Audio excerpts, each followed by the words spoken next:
Bienvenue dans l'inconnu. Je suis Arnaud Casali et j'ai décidé d'inverser le jeu dans un monde qui catégorise trop vite. Et si nous redonnions du sens en mettant le qui es-tu avant le que fais-tu? Je vous invite à découvrir une voie, un parcours, des réflexions sur les grandes thématiques de la vie sans connaître le métier ou le statut de mon invité. Son identité, célébrité ou inconnue, vous ne la découvrirez qu'à la fin de l'épisode. D'ici là, vous n'avez qu'une chose à faire, écouter, ressentir et vous laisser toucher par cette histoire qui pourrait, par endroits, être la vôtre. Mais le privilège de la vie, il est là, c'est de rencontrer plein de gens différents, en fait. Ouais.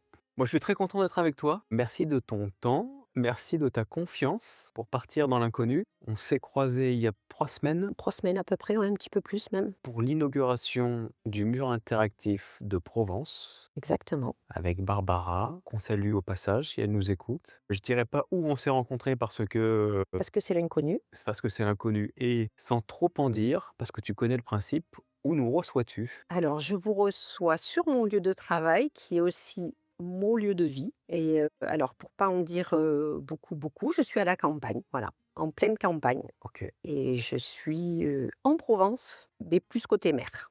Voilà. OK. Bon, ça c'est un bon teasing. Bon, allez, je vais dire dans le Var. OK. Bon, tu nous en diras plus à mon avis à la fin, quand on connaîtra ton identité et ton activité. Comment tu me reçois là? Dans quel état? Psychologique, Ouais, oh, parfaitement bien. J'ai pris du recul avant de te recevoir. OK. Je voulais pas garder, avec l'actualité aujourd'hui, j'ai tendance, en vieillissant, à garder certaines colères et je ne voulais pas te recevoir dans ces conditions-là. Donc je me suis préparée pour être calme et détendue OK. et ne pas faire une interview agressive. Et comment t'as fait? Ah ben, en vieillissant, tu prends du recul et tu essayes, concrètement, je fais du travail sur moi. Ce n'est pas le sport, ce n'est pas le yoga, c'est un gros travail sur moi. D'accord. Donc tu beaucoup plus impulsive quand tu étais jeune? Je le suis toujours quand même, hein. Ouais. Non, non, je le suis toujours, au contraire, je pense qu'au niveau, impulsif, je plus ça va et plus c'est difficile. Parce que justement l'actualité me révolte. Mais c'est l'âge, c'est tout. Ou le caractère? Beh, il faut que j'en prenne du caractère parce que j'ai un surnom, alors peut-être que ceux qui me connaissent, me reconnaîtront parce qu'on m'appelle Oui Oui. Parce que j'ai toujours en tendance à croire que tout le monde il est gentil, il est beau et que la vie ne tourne que comme ça. Et en fait, mais je veux pas perdre ça. C'est une certaine forme d'innocence et d'enfance certainement que je veux pas quitter. Je pense que c'est ma force. Donc oui, oui, peut être révolté. Ah bah, Oui Oui peut être très, très en colère même. Oui Oui peut être très en colère. Faut pas pousser Oui Oui, dans ses retranchements quand même parce qu'il y a quand même un juste milieu. Mais je pense qu'on peut tous travailler, intelligemment mais ça devient très compliqué. Avant qu'on plonge dans l'inconnu, est-ce que tu espères quelque chose de notre échange? Une liberté de parole certainement, une écoute qu'on n'a pas forcément et surtout prendre le temps de parler et d'un échange et je trouve le concept très, très bien. Voilà, je suis très contente. Eh ben, écoute, moi aussi et je te propose de partir au hasard de la discussion. Allez, c'est Je te parti. laisse soit tirer au hasard, soit choisir un dé. Non, Allez, choisis un dé. Allez, c'est ne parti. triche pas, hein. Et Un dé orange. La couleur te va? ouais, parfait. Bah, c'est super. Bah, je te laisse partir au hasard de la discussion en tirant ce dé. 5. La relation à l'autre, Ouf! comme thématique. La relation à l'autre. Alors écoute, le privilège de l'âge, c'est justement qu'on apprend à mieux se connaître et du coup on s'oriente sur l'autre différemment. Pour moi, hein, je parle que pour moi, hein. Bienveillance. Aujourd'hui, pour moi, l'autre, je parle surtout des jeunes, je suis dans la passation parce que j'arrive à un âge où j'ai besoin de ça. Mais faudrait-il que la main tendue soit récupérée? Et ce n'est pas le cas. Je trouve qu'aujourd'hui, alors je ne veux pas faire une généralité parce que ceux qui vont écouter ça, ils vont dire: «Oh là là», je trouve qu'on a besoin, de réécouter cette génération de jeunes qui ont besoin d'être dirigés, je pense. Et l'autre, voilà, je le vois comme ça. C'est dans la passation et puis pour les personnes âgées, c'est dans l'écoute dans l'autre sens. J'ai besoin d'eux pour pouvoir avancer, quoi. Il y a pas cet équilibre, tu trouves aujourd'hui? Dans quel sens? Les aïeux qui ne sont pas entendus, écoutés, ou les jeunes générations qui veulent pas prendre le flambeau? Je trouve qu'il y a alors je vais parler, c'est là où on s'aperçoit qu'on vieillit aussi. Je trouve qu'il y a moins d'écoute sur les personnes âgées qui sont là quand même pour transmettre aussi leur savoir. Il y a plus le respect que nous on a eu en fait, notre éducation et le monde va trop vite. Je leur en veux pas, hein, mais je fais un gros travail sur moi justement pour essayer de comprendre cette génération. Je ne veux pas être dans un donneur de leçons, surtout pas. Donc j'essaye de les écouter un maximum pour essayer de me positionner et pas être dans la colère justement. Mais c'est pas évident. Qui vois-tu Le plus souvent dans la semaine? Ben tous ceux avec qui je travaille en fait, hein. On vit ensemble. Alors à savoir que moi j'habite sur mon lieu de travail, donc celui que je vais certainement plus voir, ça va être, je travaille en famille, donc mon cousin et mon neveu et après, bah, ça va faire partie de ma famille, bien sûr. D'accord. Et à qui tu demandes de l'aide quand ça va pas? À qui je demande de l'aide? À moi. On est dans la relation à l'autre, hein? Bah, je commence par moi et à accepter que j'ai besoin d'aide. Donc ça, c'est important. Mais ça aussi, c'est un chemin. Qui je vais demander de l'aide? Mon compagnon, OK. qui est d'une grande écoute. Mais une complexité à demander de l'aide à autrui. Bah, parce qu'on n'a pas forcément je pense qu'on se dirige vers ceux où on a une liberté de parole. Un médecin, j'ai mon médecin avec qui je m'entends très, très bien, par exemple, mais j'aurais pas la ça va rester médical, c'est tout. Après, voilà, je suis suffisamment entourée d'amis, j'ai des fils avec qui je peux échanger aussi, au travail. J'ai de la chance d'avoir une équipe au top et c'est bien. OK. Accepter aussi Lâcher quoi? à lâcher prise. À vouloir tout gérer, c'est jamais très bien. Ça fait le cas avant? Ça l'est toujours, mais accepter, ouais, accepter que autour de soi, on a des gens qui sont là et qui sont compétents Mmh. et c'est important de lâcher. Pour toi, les autres sont-ils un miroir ou un refuge? Non pas un miroir, non vraiment un refuge. Moi, j'ai une vision des autres cocon, c'est-à-dire j'ai besoin de protection. Alors j'ai un côté peut-être qui va faire très fort, mais en fait pas du tout. Les autres, c'est vraiment mon cocon, mon refuge, quoi. J'ai vraiment besoin de Donc tu as cette ambivalence de oui, c'est ça. ne pas forcément demander de l'aide aux autres et de se travailler sur soi, mais en même temps d'avoir cette importance de l'autre. Peut-être, pardon, hein, parce qu'il y en a qui croient pas du tout, mais j'ai un signe astrologique qui est Cancer et apparemment c'est un petit peu ça, quoi. C'est côté famille et côté mais c'est juste grandir. D'accord. Accepter de l'aide, c'est grandir aussi. OK. Eh bien, on va partir sur une deuxième thématique. Je te laisse reprendre exactement le même dé et on part sur une deuxième Ah thématique. bah 5 encore. Tu peux relancer. 6 et 6, on va partir sur la thématique du courage. Qu'est-ce que je pense du courage? Ouais. Qu'est-ce que ça t'évoque? Combat. Combat? Ouais, combat. Moi, je suis dans le combat, depuis 10 ans, que je vais raconter un petit peu ma vie. C'est aussi le principe de se livrer, COPEP. J'ai un fils qui a eu un très grave accident de voiture, il y a 10 ans. Je ne sais pas si on peut appeler ça du courage. Je suis une mère. Une mère, est-ce que c'est du courage ou c'est de l'amour qui font que les deux s'échangent? Je ne sais pas. En tout cas, le courage, c'est se lever tous les matins, c'est un combat, un accompagnement. Alors ça peut être un courage, familial, un courage au niveau de l'entreprise, parce qu'aujourd'hui, là, je saute du coq à l'âne, mais avoir une entreprise, c'est plus que courageux. C'est très, très compliqué, vraiment, psychologiquement, parce que je trouve que attention, ça n'engage que moi ce que je vais dire, mais j'ai été malade, il y a 2 ans, j'ai eu un cancer, mais j'ai pas du tout été accompagnée en tant que chef d'entreprise et c'est quelque chose qui m'a énormément marquée et psychologiquement, ça m'a blessée. Quand tu dis accompagner? J'aurais aimé qu'un chef d'entreprise, je ne devrais pas citer, mais la médecine du travail, quand je leur ai demandé de l'aide, on m'a dit: «Mais vous êtes patron» et le patron n'a pas le même, statut que quelqu'un qui est salarié. Donc déjà rien que ça, ouais, en fait, sauf qu'une entreprise qui tourne pas de salariés, quoi. Alors je me suis peut-être pas adressée aux bonnes personnes, attention, hein, c'est pas j'ai eu de la chance d'avoir un ami qui travaille pour l'ARS et qui m'a beaucoup, beaucoup guidée, qui m'a beaucoup aidée. Il y a peut-être plein d'associations que je ne connais pas et ce que je reproche aujourd'hui, c'est qu'on manque de guides. Par exemple, mon fils, quand il a eu son accident, j'aurais aimé avoir un livret, pour me dire: «Telle association, il faut s'adresser peut-être là, là, là» et quand on vous dit des choses, quand ça arrive, vous oubliez, vous occultez. Quand j'ai eu mon cancer, à l'hôpital, ils sont tellement pris dans un milieu, qui est compliqué que c'est pareil, ils vont directement dans les choses. Donc ouais, ça fait partie du courage de s'en sortir, de se lever parce que c'est tellement plus facile de dire, «Je m'endors, j'affronte pas». Mais affronter, avancer et pour ça, il faut être accompagné, en fait. Quand on a de la chance d'être accompagné, c'est ce qui vous donne la force tous les jours de vous lever, en fait. Il faut trouver le petit déclic qui fait que le matin, tu poses le pied par terre. Et c'est quoi, toi, ton petit déclic? Ma famille, La famille? ouais. OK. Ma famille, mon entreprise, la vie en général, je pense. Je pense que quelqu'un qui regarde les informations, s'il n'est pas trop bête, il s'aperçoit quand même qu'il vit dans un milieu qui est quand même relativement privilégié, un pays privilégié. Mais bon, ça, je m'attaque à Débat philosophique. à une philosophie de vie que j'ai moi, hein. J'ai toujours essayé d'une situation négative, d'essayer de la tourner en positif. Toujours. Est-ce que ce serait pas ça le courage? Peut-être. En partie. Peut-être. Mais tu sais, on s'analyse pas forcément, en fait, hein. On avance, on se regarde pas. Fois, des gens, tu vois, te disent le courage. Moi, ça me semble normal, en fait. OK. C'est un caractère. Le courage, c'est le courage d'affronter tes problèmes, c'est le courage d'affronter la vie, c'est le courage d'aider quelqu'un. Le courage aussi, aujourd'hui, c'est d'écouter les autres. Et ça, pour moi, c'est une grosse qualité, l'écoute. Ce qui était pas le cas avant. Ah si, je crois que j'ai toujours été comme ça. J'ai un caractère quand même. Mais plus ça va et plus tu peaufines. C'est ça, tu polis Voilà, c'est ça. et t'arrondis. Poli. Je suis comme un sculpteur, tu vois, c'est ça. Plus ça va et plus ma sculpture commence un petit peu à être polie. Mais ce qu'on appelle la vieillesse, certainement. Vieillesse carrément? Ah oui, je pense qu'il y a des stades de vie, moi. Et là, j'ai vécu, ouais, je trouve que j'ai un stade de vie, c'est assez marrant. Il y a des paliers. OK. Moi, j'ai l'impression d'avoir quitté l'enfance, mais récemment, quoi. Bah oui, mais c'est pour ça que Bah, j'ai 58 ans et j'ai l'impression d'avoir quitté l'enfance récemment.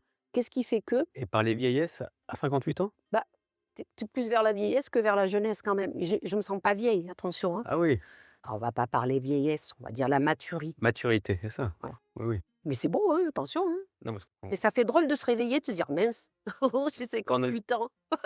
Mais ça engendre plein de choses, quoi. Mais c'est souvent le regard des autres, hein. tu penses que c'est le regard des autres, oui, ou le regard sur soi? On regarde sur soi, tu le sens bien que tu vieillis, hein. Oui, mais le fait de te sentir jeune, parce que moi j'ai connu et je connais des gens qui à 30 ans sont vieux. Ah ben, alors écoute, il y a un dicton qui dit: «Tu peux naître vieux comme tu peux mourir jeune». Alors je crois que c'est Picasso, je veux pas me la jouer, hein. Mais écoute, j'ai un papa qui a 87 ans, il a 20 ans dans sa tête, hein. Et ça, c'est le plus bel exemple que je puisse avoir dans ma vie, hein. Les chiens ont pas des chats. Mais je l'avais pas vu comme ça, mais peut-être. Ben, c'est le plus beau compliment que j'ai pu entendre ce matin. Merci. Écoute, avec plaisir. Ouais, non, non, très beau compliment. On se part sur une troisième thématique. Je te laisse retirer le dé une dernière fois, le 2, et ce sera la thématique du temps. Comment tu appréhendes le temps Alors le temps par rapport à quoi? Par rapport au travail, par rapport à l'humain, par rapport à tout? au global? Est-ce que déjà tu différencies le temps, le passage du temps personnel, le passage du temps professionnel? En fait, ma vie personnelle et mon travail, c'est pratiquement la même chose parce que c'est mélangé. Donc partons sur du global. On va partir sur du global. Moi, je vais partir sur le temps qui passe. Je viens de perdre ma maman. Eh bien, ce temps-là, je pense que c'est ça qui m'a fait changer et mûrir aussi. J'aurais pas cru que, on le sait, mais quand ça t'arrive, c'est un, je peux pas expliquer. C'est un fossé.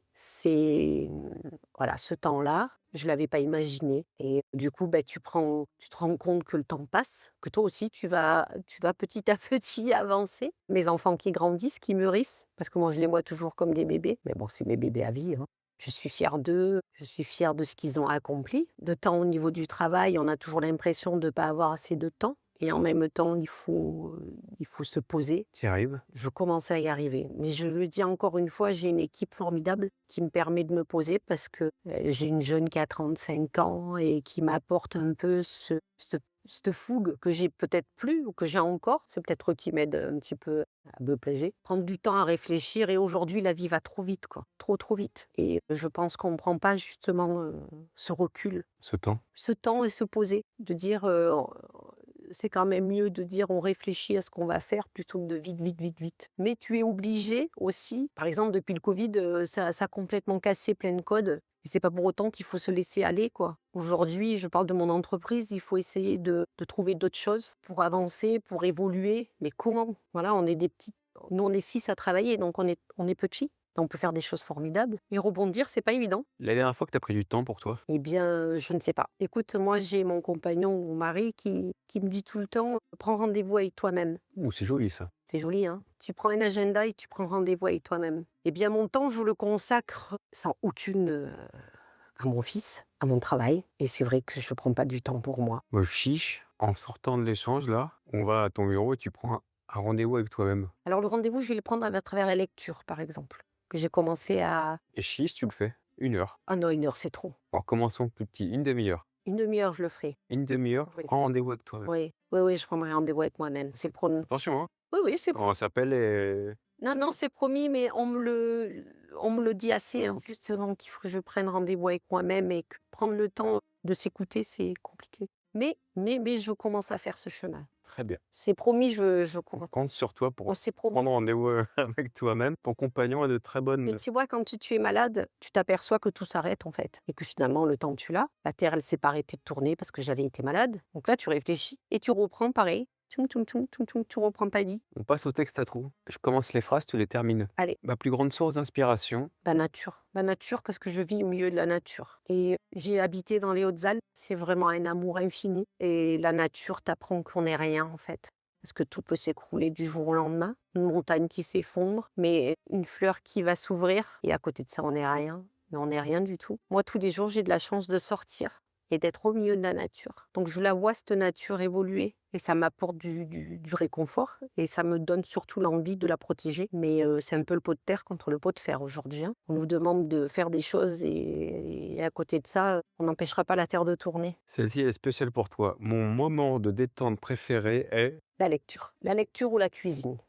Quelle est la dernière chose que tu as cuisinée? Qu'est-ce que j'ai fait? Une soupe, certainement. Une soupe avec plein de légumes et des saucisses fumées dedans. Voilà. Ah, tu mets des saucisses fumées à l'intérieur? Quitte à faire, on met du grain gras si c'est pas bon. Ça, je l'avais pas, celle-là. Ok, et tu les fais cuire à l'intérieur ou tu les fais, Fait cuire avec ma soupe. tu les fais cuire avec ta soupe? Ah ouais, ça te donne un coup de fumée dans ta soupe, c'est une tuerie. Et du coup, tu passes pas ta soupe? Non, je la Non. laisse en morceaux. Tu mets... Sauf pour mon mari qui ne mange pas de morceaux, donc je lui. Ok. Ouais. Mais sinon, après, tu coupes ta saucisse en morceaux et tu manges avec. Et c'est pas mal ça. Tu m'as délisé. Hein? Comme c'est la période de la soupe, hein, Ah ben bon, avec ce froid. ça change, c'est bien. Quel type de saucisse? Je prends une saucisse de morteau fumée ou des duos de Savoie ou voilà, c'est ça, ouais, c'est bon. Mon plus grand défi personnel actuellement est... Mon plus grand défi, ça sera certainement, que mon entreprise continue sur cette voie-là. Voilà, Je n'ai jamais autant rigolé. je ris tout le temps. Je tiens ça de ma maman. C'est vraiment de famille. Bon, c'est pas bien à dire, mais on est très moqueur. D'accord. Mais Moqueur piqueur ou moqueur non, moqueur, gentillet, quoi? gentil. Ok. Mais moi, je me prends des fous rires, mais des fois mes sœurs, elles sont exténuées de m'entendre, mais ça va être des situations, bon, quelqu'un qui tombe sans se faire mal, mais je vais pas m'en remettre pendant 24 heures, c'est n'importe quoi, hein. C'est très, pardon de l'expression, mais c'est très pipi caca, quoi, mais ça me fait du bien. C'est quelque chose qui me fait, je me libère complètement quand je ris. Qui te fait rester jeune? Mais trop peut-être, hein. Peut-être trop parce que moi j'ai de la chance d'avoir des nièces avec qui, que j'aime et qu'on a des relations, c'est ouais, je sais pas, j'ai pas l'impression d'hier, en fait. Ok. Voilà, donc je leur envoie des vidéos, mais bête, mais qu'est-ce que ça me fait rire? Voilà, j'ai besoin de ça peut-être pour vivre et pour évacuer. C'est peut-être ma manière d'évacuer le rire. Ne pas se prendre au sérieux, tout en gardant, les pieds sur terre. Ouais. Mon dernier invité m'a laissé une question pour toi. Ah! Comment appréhendes-tu le podcast depuis que tu sais que tu y es invité? Alors je l'ai pas appréhendé du tout. Alors je vais te dire pourquoi. Parce que déjà on s'est rencontrés une fois et puis, c'est passé. Tu sais, tu as du feeling avec les gens et je pense que tu mets à l'aise les gens. Je me sens pas du tout tendue et ah ouais, c'est ça en fait, non, non, pas du tout. Au contraire, c'est un moment agréable et tu vois, tu m'as aidé à peut-être à souffler, à faire ma demi-heure pour moi. Donc, elle est là ma demi-heure. Tu m'as permis peut-être d'évacuer pas mal de choses. Donc plaire, non, franchement, c'est voilà, ma demi-heure, elle a été là. Yes. Bravo. Ah ouais, non, non, merci. La prochaine fois, c'est toi qui la prends pour aller lire, hein? Promis, je la prendrai. Ok. Qu'est-ce qui te met vraiment en colère dans ce monde? La bêtise, Qu'est-ce que tu appelles la bêtise? l'ignorance, ne pas se regarder. Alors, Tu sais, j'ai tendance à m'occuper de beaucoup de choses. Je pourrais aider le monde entier. Mais je peux pas. J'adore les animaux, donc voilà, je supporte pas la violence. Que ce soit, bon, déjà pour les animaux, je fais partie d'une association, voilà. Comment tu peux vivre, pour parler de l'humain, j'ai habité à Paris, j'avais une dame qui avait un certain âge à côté de moi. Personne n'avait jamais eu l'idée de lui demander: «Est-ce que vous avez besoin que je fasse les courses pour vous?» Ça m'insupporte. Ne pas regarder l'autre, ne pas être à l'écoute de l'autre. Comment être politique aujourd'hui et ne pas se rendre compte? Tu sais, quand on vit sur un piédestal, que ce soit, je parle de la politique parce qu'il va y avoir les municipales, donc c'est nul ce que je dis, mais tu as des gens qui ont des jobs de dingue et qui s'aperçoivent pas ce qu'il y a au-dessous. De temps en temps, c'est bien de s'arrêter. Tu sais, quand tu as de quoi faire ton plein de courses, tu peux habiller tes enfants, c'est nickel le pavillon. Tu payes tout ce que tu as à faire. Mais déjà, j'ai toujours dit à mes enfants, on peut toujours voir ce qu'il y a au-dessus, mais regarde toujours ce qu'il y a au-dessous. Je ne sais pas si c'est logique ce que je dis, mais ça te permet de comprendre que ta vie, elle est quand même pas si mal que ça, quoi. voire même très bien. Voire même très bien. On veut toujours plus. Pourquoi on veut toujours plus? Plus, plus, plus. On peut simplement apprécier ce qu'on a, quoi. Mais déjà, écouter les gens qu'on a autour de nous, quoi. Ça se trouve, on a plein de gens dans notre famille qui ont besoin, et on ne le sait pas, parce que les gens ne parlent pas. Et je crois que la plus grande qualité aujourd'hui, c'est l'écoute. Les gens devraient parler, d'échanger, juste s'aimer. Je pense que ça peut... Ouais, puis se regarder, quoi. Se regarder. Je sais très bien que je peux pas m'occuper du monde entier, on l'a assez répété, hein. Mais tendre la main, je trouve que c'est énorme, quoi. Et ça, je supporte pas. Ça me rend triste. C'est l'égoïsme? Ah, alors là, d'ailleurs, tous les amis que j'ai, c'est hors de question qui c'est d'ailleurs, je vais vers des gens qui ne le sont pas ou alors, les relations sont tu as les relations de travail et tu as les relations d'amitié, quoi et tous mes amis, c'est des gens, Qui te ressemblent. tu essayes. En tout cas sur ces Ah ben, principes de vie, quoi. moi, c'est mon principe de vie. Si je peux le faire, bah, tant mieux, mais sinon, c'est pas des gens que tu vois souvent. Enfin, tu essayes, mais faut que l'amour soit réciproque. Ça a été toujours le cas, ça, ou pas? Oui. Ça, c'est un de tes principes, fondateurs? Bah, c'est pour ça que, déjà, des fois, on se moque de moi parce que je suis Oui, oui. trop oui-oui. Mais souvent, hein, mes sœurs me disent, hein: «Et allez, qui tu vas encore aider? Et allez, tu fais ci, et allez». Ben, quand tu es fait comme ça, pourquoi te changer? Moi, je m'envie. Alors oui, certainement que je me prends des retours des fois qui sont difficiles, hein. Ça t'a desservi des fois? Oui, Comment? dans le travail, tu vas aider quelqu'un et que tu as pas de retour. Je l'ai jamais fait pour avoir un retour, en fait, hein. Quand tu donnes, il faut pas attendre un retour pour qui que ce soit. Mais ça blesse, vraiment. Voilà. Moi, j'ai vu une psy il y a pas longtemps, mais c'est quelque chose qui m'a énormément blessée. Parce que quand tu donnes énormément, tu comprends pas pourquoi, Mmh. mais bon, voilà. Ouais, en même temps, c'est le respect du choix de l'autre. Mais ça aussi, tu apprends, tu vois? Tu apprends à pas penser qu'il y a que toi qui as raison. Le truc, il est là. Quand j'aime pas quelqu'un, je me dis: «Ouais, peut-être que tu as pas fait l'effort, en fait». Voilà. Aujourd'hui, j'en suis là quand même, à me dire: Non, non, fais un effort pour essayer de comprendre pourquoi tu l'aimes pas. C'est peut-être que toi, tu renvoies quelque chose qui est pas bien non plus». Ou qui est pas dans sa vision de Exactement. Alors dans ce cas-là, tu t'écartes, chacun fait sa vie, puis basta, hein. quel est le moment le plus difficile que tu aies traversé? L'accident de mon fils. Oui, en te posant la question, je m'en doutais, mais, et comment tu l'as dépassé? Eh ben, alors écoute-moi, quand mon fils a eu son accident, tu sais, tu vois les dessins animés, où tu as les mangas qui ont des armures?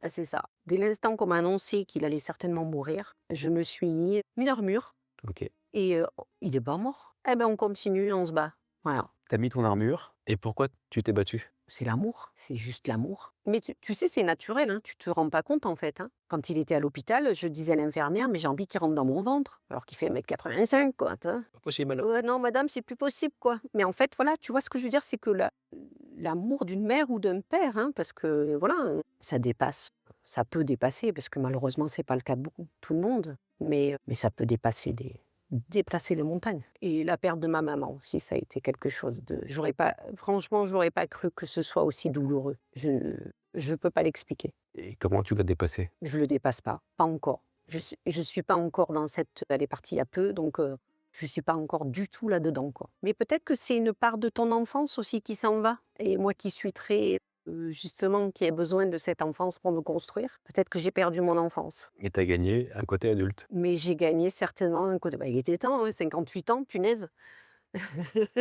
Mieux vaut tard que jamais, ouais. Mieux vaut tard que jamais. Mais je pense que je le garderai quand même toujours. J'ai pas envie de changer, quoi. Et c'est compliqué. C'est se sentir d'un coup, moi j'ai besoin de mes parents. Il y a des gens qui se s'affranchissent très tôt, hein, de bon déjà il faudrait connaître mon papa, hein, pour se rendre compte pourquoi j'ai besoin, hein. J'ai un papa qui est très patriarche. Mmh. Moi j'ai besoin, ouais, de me poser sur lui, quoi. Parce qu'il est, ouais, c'est quelqu'un qui est là en permanence, quoi. C'est mon Graal.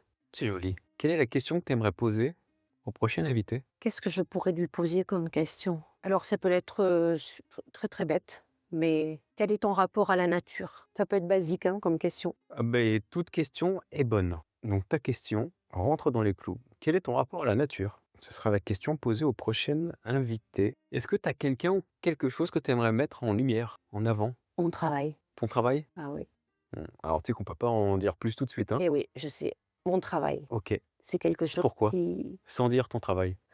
parce qu'il est trop important et que c'est ma passion et que je trouve qu'il est pas assez mis en avant, en fait. Alors oui, le côté marketing est mis en avant, mais pas tout ce qu'il y a derrière et ouais, parce que je veux pas rentrer dans les clichés, la famille, le machin, mais vraiment, vraiment mon travail. OK. Bon, du coup, on va prendre du temps derrière. Ah, je pense, ouais, ce serait cool que je puisse en parler. Ouais, ouais, ça me ferait plaisir. Et bah, du coup, on va prendre le temps. Comment tu te sens là, après tout ce qu'on vient de se dire? Je me sens très bien. Ouais. Ouais? Je me sens bien, je me suis confiée, quoi, en fait. C'est trop marrant, quoi. Je me suis bah, pour mes proches, peut-être pas, mais oui, je me suis confiée, j'étais à l'aise, j'étais bien. Mais en même temps, bah, écoute, je trouve ça sympa que les gens te découvrent. Après, ça peut-être faire j'ai peut-être un côté vraiment, comme je le répète encore, oui-oui, qui fait que genre, mais elle plane au-dessus de non, c'est moi. Eh bah, super. Voilà, en fait, c'est moi. C'est vrai. Quel titre tu souhaites pour notre épisode? Ah, c'est moi qui dois choisir le titre? Exactement. L'ouverture. Ce sera le titre de Ah, notre épisode. c'est nickel. Je vais te poser la dernière question. Qui es-tu? Je me présente. Oui. Alors, je m'appelle Florence Perret. Bon, comme je l'ai dit avant, j'ai 58 ans et je dirige un domaine viticole. Alors, je suis à Querfeu-du-Var, qui est à 20 minutes de Toulon. Voilà. Donc, c'est un domaine familial. On a 23 hectares. Mais voilà, ce que je tiens plus que tout, c'est de dire que je ne suis pas seule.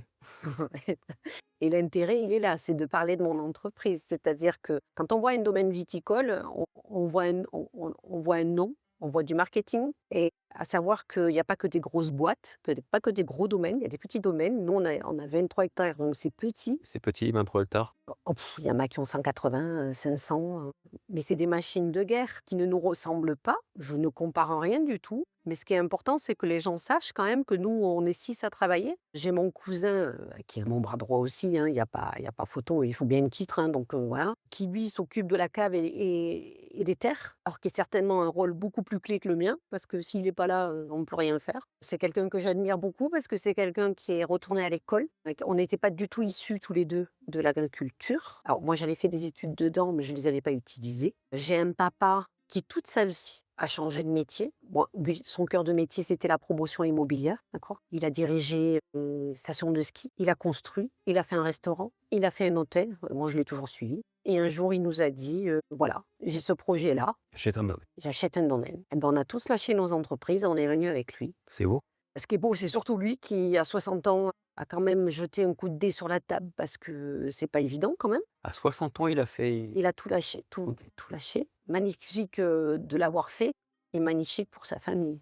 Parce que c'est, pardon pour l'expression, mais c'est couillu quoi, hein, aujourd'hui. Donc voilà, on s'est tous lancés là-dedans, on est parti de zéro, on a tout refait, tout construit, on a rénové la maison, on a rénové le domaine, on a construit les cuves, enfin la cave, pardon, qui n'existait pas. On a refait toutes les vignes, on a fait les jardins, on a tout refait. Mais en fait, je pense que c'est le truc de la famille, quoi. Si on avance. Super. On a commencé dans un garage avec mon père. Et voilà, aujourd'hui, je trouve qu'on a quand même pas mal réussi, sans aucune prétention de quoi que ce soit. Mais ce qui est important de dire, c'est que on en arrive là aussi parce que quand je fais visiter le domaine, je dis aux gens, moi, je vous vends un produit fini. Mais est-ce que vous savez qu'il y a des gens qui travaillent dans les vignes? Ça part du tractoriste, ça part à celui qui va y bourgeonner, qui va tailler. Enfin, c'est tout un cheminement, c'est tout un travail. Et ça, je trouve qu'il faut en parler d'agriculture parce que ça fait partie des choses qui aujourd'hui me blessent. Tous ces agriculteurs qui galèrent. Alors, on dit que les viticulteurs souffrent moins. Non, c'est pas vrai. Nous, on est des petits domaines et on en souffre parce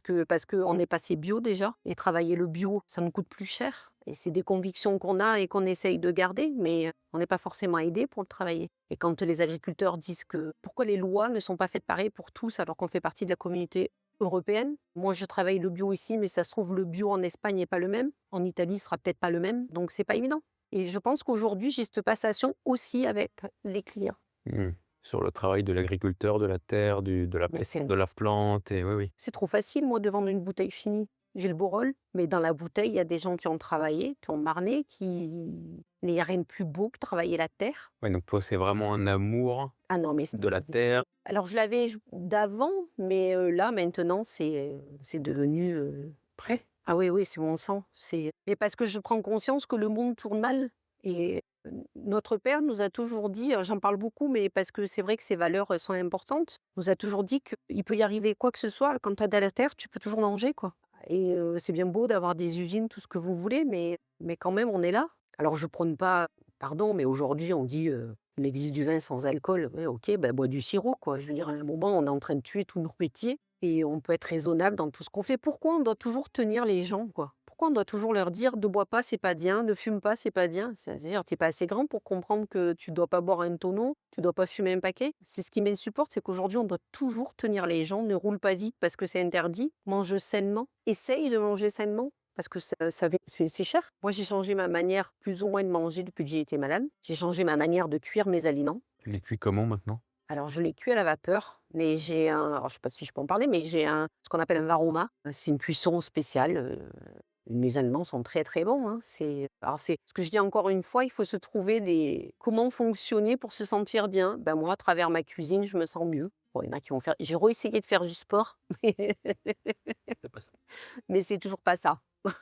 En même temps, tu dois quand même pas mal bouger. Oui, bah, quand même beaucoup moins que les autres, mais si je veux, j'ai quand même la possibilité de faire le tour du domaine. J'ai de la chance d'avoir mes chiens, un domaine où je peux balader. On vit dans une région qui est quand même très, très bien, hein. Et ce qui est important aussi pour moi, c'est les engagements. C'est-à-dire, il y a beaucoup d'associations qui te demandent de participer à plein de choses. Aujourd'hui, j'ai cette possibilité-là de me dire, bah, je choisis. Voilà, donc je vais autour de ma maison et il y a des très belles choses. Je fais partie d'une association qui s'appelle QRC Entreprendre et c'est toutes les entreprises du coin. On se réunit une fois par mois, on échange et en fait, ce qui est d'important, c'est de ne pas regarder son nombril et de regarder l'autre et de s'apercevoir que, bah, en fait, d'apercevoir, pardon, qu'il n'y a pas que moi qui ai des soucis, quoi. Et que tu as peut-être moins que d'autres. Et j'en ai certainement moins que d'autres. Si je me trompe pas, t'as pas dit le nom du domaine, Florence? Alors, c'est le château Farambert. Voilà, on est à Pierrefeu, du Var. OK. Est-ce que vous avez une spécialité? Nous, on fait du rouge, du blanc, du rosé. OK. Qu'il y a une cuvée spéciale ou Alors, on a une cuvée qui s'appelle Séduction, où on a du rouge qui est vieilli en fût de chêne. Après, on n'a pas 36 millions de cuvées, hein, on a 2 cuvées. Enfin, on a une troisième qu'on fait en parcimonie. C'est une cuvée qui est en rosé, en blanc et en rouge qu'on va refaire, qui est tout vieilli en fût de chêne. Maintenant, le Var, ce que je trouve dommage, c'est qu'on a trop vécu sur nos acquis. Il y a des régions comme l'Alsace, par exemple, ou la Bourgogne ou le Bordeaux, où eux, ils ont eu des routes des vins qui ont été créées il y a très longtemps, où elle n'est pas si vieille que ça. Et j'invite les gens à être curieux. Le rouge de Provence, il est magnifique. La Provence, c'est pas que le rosé. Il y a des blancs qui sont magiques. Par contre, c'est vrai que le rosé, pardon, mais la Provence, c'est vraiment une terre arrosée, quoi. Mais le rouge est fabuleux, le blanc est fabuleux, mais pas comparé, ce qui n'est pas comparable, quoi. Toutes les régions de France font des belles choses et la Provence en fait partie. Mais j'invite les gens à être curieux de l'autre? curieux de l'autre. Ouais, c'est important d'être curieux de l'autre et pas se regarder soi, s'ouvrir aux autres. Ça nous permet peut-être de se poser. Avant de clôturer, Florence, est-ce que tu veux rajouter quelque chose? Non, je te remercie juste de cet échange parce que je vais pas dire que c'était une séance de psy. Tu seras peut-être pas la première à me le dire. C'est vrai? Ouais. En tout cas, c'est un lâcher prise. Bah, tant mieux. Et ça te donne l'occasion, ouais, c'est ça te donne l'occasion de pouvoir t'exprimer en toute confiance. J'attends pas forcément, tu vois? Ça m'a fait du bien. Maintenant, après, on ne demande pas aux gens de juger, on demande juste aux gens d'écouter. Et en fait, c'est ça, c'est d'écouter la personnalité des gens. C'est ça qui est important. Et en fait, le monde tourne avec des gens différents et heureusement qu'on n'est pas tous pareils. Ce sera un sacré bordel. Et c'est ce qui ouais, bah, c'est ce qui nous fait grandir, hein, l'écoute. Et tu as cette qualité-là. Bah, écoute, merci beaucoup, Florence, pour ce retour. Merci à toi. Je vous invite, chers auditeurs, à vous renseigner sur le domaine Farambert pour aller découvrir et venir, pourquoi pas, découvrir Florence, son équipe. Et si vous venez, n'hésitez pas à venir que vous avez écouté le podcast. Avec grand plaisir. Et si cet échange vous a touché, n'hésitez pas à laisser une trace via un commentaire, des étoiles ou un partage à vos proches et votre communauté. Rendez-vous mardi prochain pour rencontrer un ou une nouvelle invitée. D'ici là, prenez soin de vous.